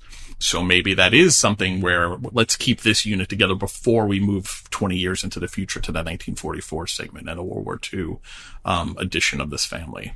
I don't know. Are you talking about Empire of the Summer Moon? No. Okay. No, it's like a one name thing, and it sounds like it's the name of like a ranch. Who did you say that you thought was in it? I think Michelle Pfeiffer. Oh, Michelle Pfeiffer. Or Kim Basinger. I think that just goes into the Madison. The Madison, not the Cadillac, the Madison. Okay. That's what it is. That's supposed to be the next spinoff we're supposed to be getting, actually, I think this year later on. But it's set in the current day Yellowstone world, not this world. So all a long way of saying, I feel like we have a lot of great storylines we could follow through here, but none of them feel like they can adequately be addressed in 4 episodes unless they really get to it. Or maybe we'll have some mega, supersized episodes coming. I would love to think any of that stuff. The longest episode so far through these first 4 has been 58 minutes. So unless we're going to get a couple of 90-minuters or 78 or 80-minuters, I don't know what we're going to get here. Hey, do you know who I feel terrible for? Who? Dr. Miller. I mean, can he leave now finally? Can he finally We're just going to talk leave? about him for like 30 seconds, but like, poor guy, he showed up for one thing, ends up doing brain surgery, loses a nurse. The whole thing is hellish. He'll probably never want to take a call from the Duttons again. Maybe, but I don't. Can he leave? I don't. Is he allowed to leave? I don't know. He's now pronounced, but now he's going to have to deal with this young pregnant girl, in Elizabeth again. He's going to be coming back. He'll be coming back eventually, but and that's before Spencer starts bringing bodies. Who knows? We can't time jump in this, can we? I mean, what? Where are we going? I mean, are we really going to leave these people at a place where that we have 2 pregnant women and stuff, and like nobody, like we're not going to see these children? We're not going to. I mean, I'm like, Taylor, we're really into Spencer and Alex and all these people. And it's like, we know we're like jumping forward. And I'm like, oh no. Yeah, I don't know that I'm ready to see 44-year-old Alex. We just figured out, or 43. She's about to turn 23. We discovered last week. Yeah, we're not done with these characters yet. So I'm not sure what's going to happen, but, It was exciting. I'll say that much. I mean, brain surgery and insanity everywhere. And a homemade vice for the head. I mean, who knew? Yeah, no. All right, we're almost done, guys. Let's get to Spencer. Where's home? Montana.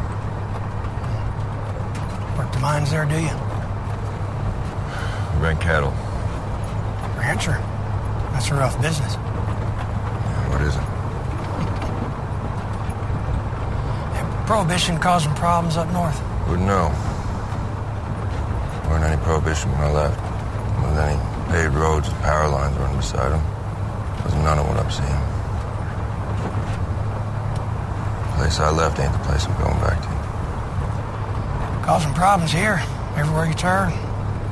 Hell, we had a shootout in the middle of the county road yesterday. Middle of the damn road.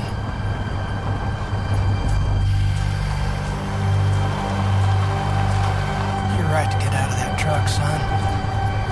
The question I got for you is why'd you get in?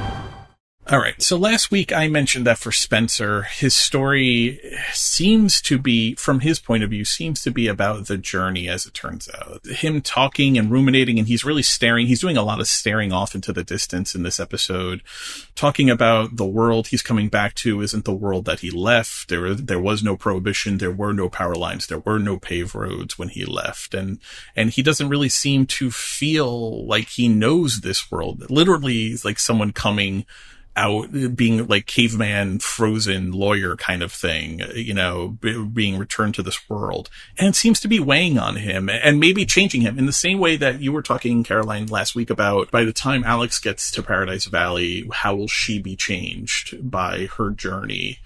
Spencer seems to be changing also, or seems to be being greatly affected by almost like he does understand this world. It's been several years, and obviously technology has moved along, but he seems very out of sorts, no? Yeah. Again, sort of in the same way that Alex lost her charm and lost her finesse with people, I feel like Spencer is tired and gruff, and it is really to his detriment the way that he is talking to people. I mean, obviously when Alex walked up to him at the bar, I mean, he always has a little bit of a, guarded nature about him, but I was surprised for him to talk this way to the lawman. Certainly the beginning of their conversation before he gets in the cop car when the cop says, you don't have a choice. It's very lippy out of the gate. I feel odd about the fact that he was in the military and that he has kind of like a strange relationship with authority like that. I don't know if that plays into him being more lippy or I'm leaning towards like, why didn't you just automatically go to whatever training or whatever you would have had about like, like how you should talk to somebody in authority? Like, I don't know. I felt a little weird, not necessarily because he was annoyed by the whole thing or any of that, because he's had that gruff element to him.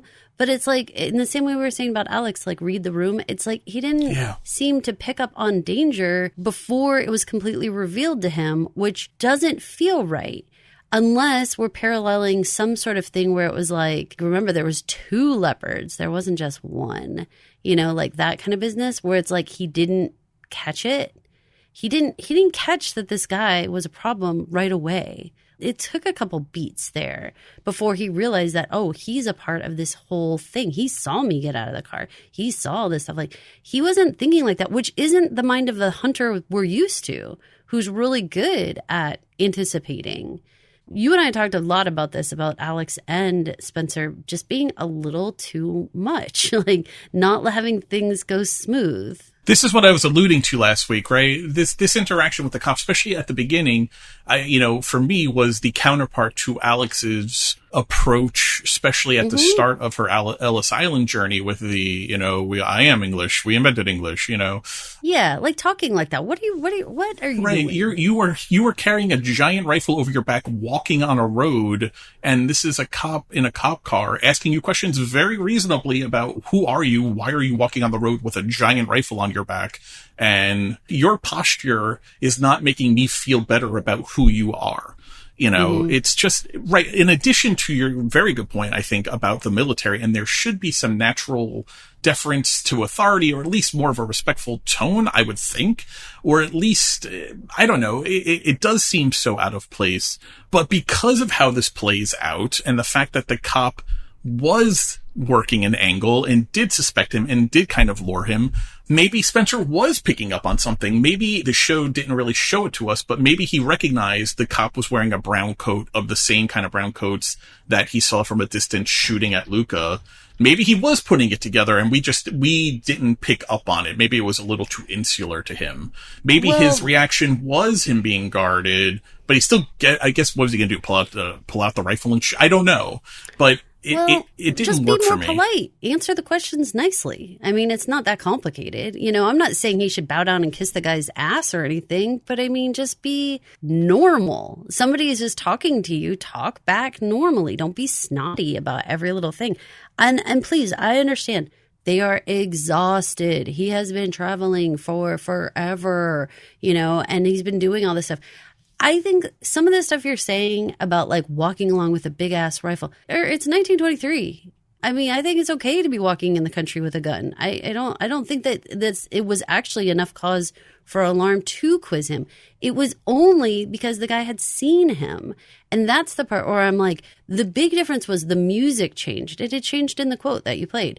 The music changed, and that was like the something wicked is happening. When he asks out of nowhere about prohibition in the North, like he's just walking you right into a trap, right? Yeah, it was messy, very messy. Because the cop is also confused, and he goes on. Listen, cops. These cops seemed overly enthusiastic to be busting bootleggers, but also bootlegging was a crime. Prohibition was a crime, and this was a very big business. So if these guys can get a collar and bust up a major bootlegging ring in Fort Worth, yeah, they're going to go at it with gusto, right? We romanticize bootlegging in this country. It's the birth of NASCAR, and I watch The Untouchables, and De Niro as Al Capone is really compelling, and I love mob movies. I always root for the mafia, my last name's Caputo. Like, I'm all about it, so, and, the bootleggers they have are like straight out of Central Casting. So we definitely romanticize bootlegging in this country, but from the cops' point of view,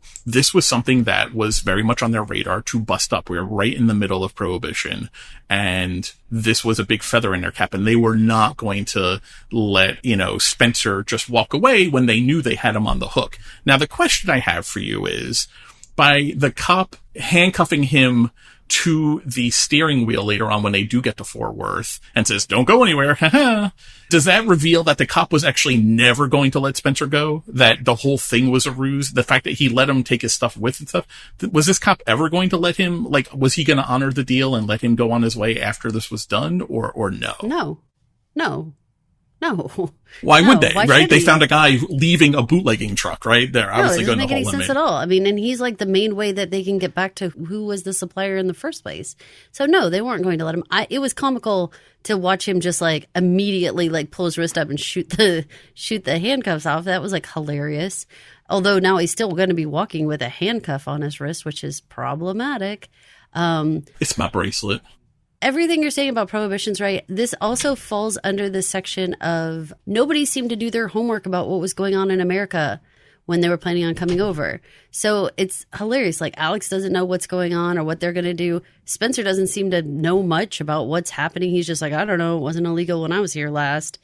Like, isn't there a rule like, being ignorant of the law is not like acceptable. Is that a defense too, right? Yeah. Yeah, it's a breaking the law. So I mean, in a way, I feel like it's the same conversation we had last week about the whole idea of, did you guys do any research about what's going on in your community or anything that's going on in your area? Or are you picking up on things? Are you even concerned about the things that are happening that are beyond just getting yourself to the ranch? Because these are going to be the obstacles you're going to encounter. Are you prepared? Do you have any idea what you're going to do when you get there? Right now, I mean, Spencer's just been good for shooting and running and kind of being snotty. Yeah, part and parcel of that is also, when is Spencer going to figure out at this point now, and just based on his time from when he arrived in Galveston through now, the statement, "I'm just trying to get home to Montana," no one cares, bro. No one cares. He says that with a way that I think he thinks should be like, whoa, okay, this guy's just trying to get home to Montana. No one cares. He's not processing that. He keeps saying it like that should just let him go on his way. But how many incidents along the way do you need to go through with Sal Maceo and the Maceo brothers and Luca and the bootlegging and now cops? Now you're turning like state's evidence. Now you're being a snitch on the bootleggers. The shootout at Waco. You're writing us the guy who killed Luca dead. Italians, real talky, not talky anymore now with a laugh. Like, no one cares you're trying to get home. So you got to switch up your plan and be a little more on guard, which takes me to Boxcar Spencer. Caroline, why doesn't he just kill these 3 people immediately? Why this ruse? I don't know. I really felt like, what is going on? Or kick them off the train, push them off the train or whatever you got to do. Now, there was a kid in the mix, and so maybe... She was the creepiest of all. For sure. But maybe he has a line about, I'm not just going to shoot these 2, men. and I'm not going to shoot a kid and like leave this whole situation. Maybe he has a little bit of a line. I mean, obviously, push comes to shove, you don't get to have a line. But that's the only reason why I can think it. Because otherwise, why not? It's my same attitude with the Tiona thing, though, which is like, how long can you run? How long can you sit there with your eyes open, knowing these people are just waiting for you to close your eyes for a half second? So it's like, at what point do you have to fight? How long can you really just kind of stay still? It's proven with Spencer that every single time he's tried to kind of avoid the fight comes to him every time. Which he said to Sal Maceo. He's like, trouble just keeps looking for me. Like, I'm not actively looking for trouble. Okay, you know that. And now you know you're in a boxcar, and apparently you are not immune to the sway of the train. Though you hunted big game in the dead of night in Africa that literally wanted to eat you, the swaying of a train is enough to make you sleepy, Spencer. Yes, you're tired. But come on, man. When's the last time you saw him sleep? Very fair. That's why you take out these people immediately. They are going to kill you. You understand. I'm with you. This is the deadliest game. Humans are the deadliest. Like, they are going to kill you. You understand that. Okay, fine. Whatever the reason, maybe it was the kid. Probably that's right. He was also outgunned. Right? The guy to the right, from his point of view, clearly had a gun at his side. Who knows what the quote unquote taxman had? How many shots can he get off quickly? Okay. So maybe he waits. Maybe he waits for it to reach a boil, and then he does what he does and he gets rid of all of them. Okay. Now the threat is gone. Why do you get off the train? You are still moving. Toss the bodies from the train if you don't want to sit in a rail car with them. Or, better yet, just let it all be. The threat has moved. You're in the middle of nowhere. At least wait till the train is slowing down near a station, then hop or something. The decisions Spencer is making make no sense. This is Spencer not getting out of his own way to get home to Montana, which he can't help but tell everyone is what he's trying to do. What's happening? You remove the threat and then you leave the train. What are you doing, Spencer? That part made no sense. This is me literally screaming at the screen while watching this. No, once you kill the guys, why did you have to jump off? I mean, and I get it. I get some concept of like, well, I don't know, he needs to get away from like the scene of the crime or whatever. But I mean, those bodies are going to be found way out there. You're actually like jumping off closer to where they are. Like, you just, Yeah. No. Yeah, it makes no sense. Stay on the train. This is Wake where it's like, you're trying to tell us this man, we are trying to get through the winter in Paradise Valley to reach the spring and to reach Spencer getting home. This is the hope upon which the entirety of everyone's future has been placed by Kara and Jacob. And he can't stay on the train moving him in the right direction. I don't know. There's more These going are questionable on decisions. with him. There's definitely more going on with him because I definitely feel like again, Alex and him, they've just really lost their cool across the board. Now, maybe they're that couple that is so much better together than they are apart. And when they're apart, they're just discombobulated. And maybe that's what we're seeing. And additionally, this journey is hard and they're really trying, always Sheridan is trying to show us like, look at all the sacrifice, look at how difficult this is. It's a lot. I felt like Spencer and Alex both were making me shake my head with a lot of their different interactions with people. Two little quick side notes just from this storyline. So the roadblock was in Waco or thereabouts near Waco because the guy riding with Spencer says that's where he killed Luca. Looking at a map, you can tell me, but maybe the loop that Luca found is I-45, though it wasn't I-45 back then. Maybe that was the loop around that he found to get up to Fort Worth. But Waco does seem to be on a kind of a natural curve path from Galveston up to Fort Worth. I don't know if that makes sense to you geographically, but when I was looking at a map, I was like, okay, I could see kind of the path they're taking to get up there. And they had made a decent distance from Galveston to Waco, and then given the distance from Waco to Fort Worth, it was like it looks like a little bit more than halfway until they hit the roadblock. Did we need the Temperance Society tar and feathering the prostitute in the center of the street? Come on, Taylor. We get it, man. About it. Well, okay, so here's the weirdest thing. A lot of people have been comparing the prostitution stuff to Game of Thrones. And so it was super weird to suddenly see this very reminiscent Game of Thrones moment of this woman being like completely heckled walking through the streets. really crazy. I was really happy that Spencer saved her and she could like run off, but I was like, that's our hero. Of course he was going to take a moment. It was very Indiana Jones to stop and cut her free on his way. It very much was, but I appreciated it, and I'm glad that I'm glad he did it. But all I could think of Game of Thrones. That's all I could think, and just the idea that like, man, we were still doing that, in any kind of way is insane. Like that makes you think of like medieval kind of stuff, and it's like, oh my lord, it's 1923. Right. We saw the Temperance Society in Bozeman. Remember, they were protesting out every time that the Sheriff McDowell and Jacob go to the speakeasy. But it seems like down in Fort Worth, they have escalated a game to where they're literally doing these public shame walks. It's funny. I wanted to mention Game of Thrones before because you talked about Banner, and Banner's not normally the character you said that you would give a chance to, or even remotely kind of like hope maybe turns it around. Jerome Flynn, who plays Banner, I think he's a lot of the reason why. There's something about him, and he is from Game of Thrones. He played Bronn. Bronn and Tyrion are fast friends in the books and in the show, and Jerome Flynn is very personable. And the way he portrayed Bronn was very true to the books, and he is a rogue, but he is a anti-hero that everyone likes. Even when he's doing bad things, you can't help but like Bronn in Game of Thrones. And again, I think this maybe is coming down to just Jerome Flynn, the actor, is just very charismatic and tough to not like, even when he's playing a bad guy. I think that's where I'm getting to. So it's funny that you brought up Game of Thrones, because I meant to bring that up. There's a Game of Thrones connection with him to that show earlier. Okay. The last thing I want to say is we already covered Alex. We don't need to go into the details. Her race from the bathroom to the train into the car, the line of what did he take? He took everything. Now, I only bring this up because the internet seems to think that this means that maybe she lost the pregnancy. People are taking that the everything is that they feel like maybe she's miscarried at this point.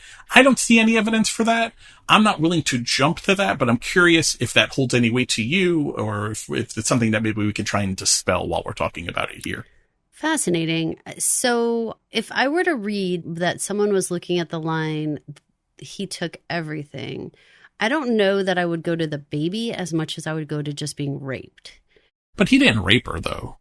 We didn't see. I mean, she was laying on the ground at the end of the whole thing. We didn't see everything. Well, he leaves, though. He takes the money and literally leaves the... Well, okay.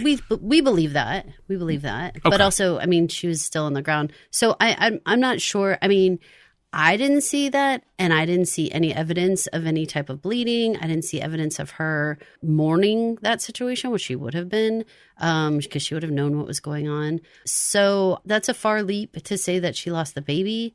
I think it's fair to think that she could have you could think that everything also could mean like, her sense of safety, her confidence, her self-worth, or all of the things that like whatever she thought she had to be like propping her up to get through this journey, he like took all of it. This is also coming on the backs of, this is the same day as she was at Ellis Island the entirety of this day. This is all still that same day, because this was the 10:55 p.m. train to Boston out of New York. So also take that into account too when she finally lays down. I agree with you. I think he took everything is more of just a summation of the day. Like, this journey has taken everything, like, and hitting towards what you talked about last week about the start of, inevitably this journey has to change her in some way, probably for the worse. I'm just really hoping the woman who was Alex is still at all by the time she gets there, if she gets there, because I think it's very plausible we end up with a shell of a woman. And here's the thing. We have a precedent set for that. We have, if you guys watch 1883, the sister definitely loses her everything and feels like it's over for her. We have the wife that was with Kara, who also same deal, loses everything and loses her mind. So in a way, I mean, we have some precedents set here for women who go through a whole ton and like can't keep it together, or it's just been so tragic. Everything that's been taken from them, it just leaves them a shell of themselves. So we've seen that happen, which makes me worried, because that means he can write those characters and has no issues having those characters in there. Boy, do I not want to see that outcome for Alex. Hearing playing back in my mind her letter to Spencer, which closed out the last episode about what fresh calamity, what new hell has the devil devised to try and keep me from you. I'm beginning to fear that I'm never going to be able to make it to you. And then this is how the episode begins, literally moments later on the back of that. It's hard to be optimistic about Alex and her journey. She's still so early in her journey. Like, she actually went northeast from her starting location to go to Boston. She is literally going in the wrong direction on a train to Boston from where she wants to go to. She still has so far to go. It is disheartening when you take it all together and you think about the short amount of actual show time that this is all happening in. If she didn't get up out of that bed the next morning, like, you would totally understand why. But to circle back to our beginning, she is in the middle of her journey and she does have grit. And so I believe she will get up and persevere and try and figure out what next. But man, that is a lot for anyone to be going through. And I feel for her. Did you pick up on the fact that the letters remained intact? They were placed very prominently on top of her clothes in the bag. So she shoves them back in her bag when she's putting herself together in the bathroom. My heart, every time I see the letters bandaged, bundled together and still intact, I feel a little hope.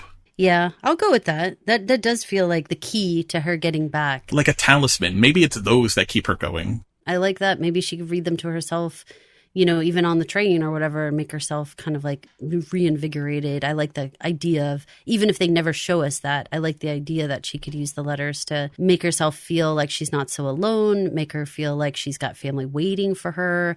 Because all these characters in the letters, you know, who's a Jack, who's an Elizabeth, who are all these, you know, like she gets to kind of learn like the story of the family by reading these letters. So it is heartening that she has something to hopefully keep her resolve. 4 hours down, 4 hours left to go. So I don't know about you, but I'm kind of on the edge of my seat to see how it all plays out. And I am ready for these guys to some of our paths to start crossing and to really see more of what's going to happen. This is Caroline. And this is Mike. Thank you for listening to the Yellowstone Podcast 1923 edition.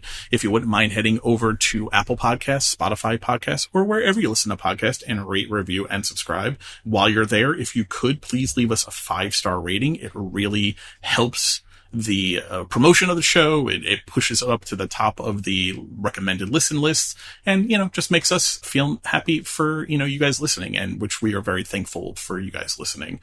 Here is a recent, actually it's not recent, but I'm still going to read it. It's from the season 1 5-star rating. Best 1923 covers. This is from Aunt Dolly. 5 stars. Mike and Caroline do a fabulous job. Great in-depth discussion about each episode. Love it. Keep up the good work. Hope you two will cover the announced sequel 1944. Well, if they do jump 1944, Caroline and I will definitely be jumping to it. So thank you, Aunt Dolly. And guys, leave us a nice message. We're going to read it on the air, and we'd love to interact with you. Find us on X, formerly known as Twitter. Find us on Instagram. Leave us a message at podclubhouse.com. Leave us a 5-star rating or a message over at Spotify or at Apple Podcasts. We will see it, and we will love to talk with you guys. Thanks so much for listening. Thanks for listening. Thank you for listening. This has been an original Pod Clubhouse production. Pod Clubhouse is a podcast network dedicated to encouraging collaboration among podcasters and friends to bring a fresh voice and diverse perspective on a wide array of content. Please visit and leave a comment for us at podclubhouse.com. Rate, review, and subscribe to our podcast feeds on Apple Podcasts. Follow us on Twitter, Instagram, and Facebook. You can find us at Pod Clubhouse. Our DMs are always open, and we'd love to hear from you.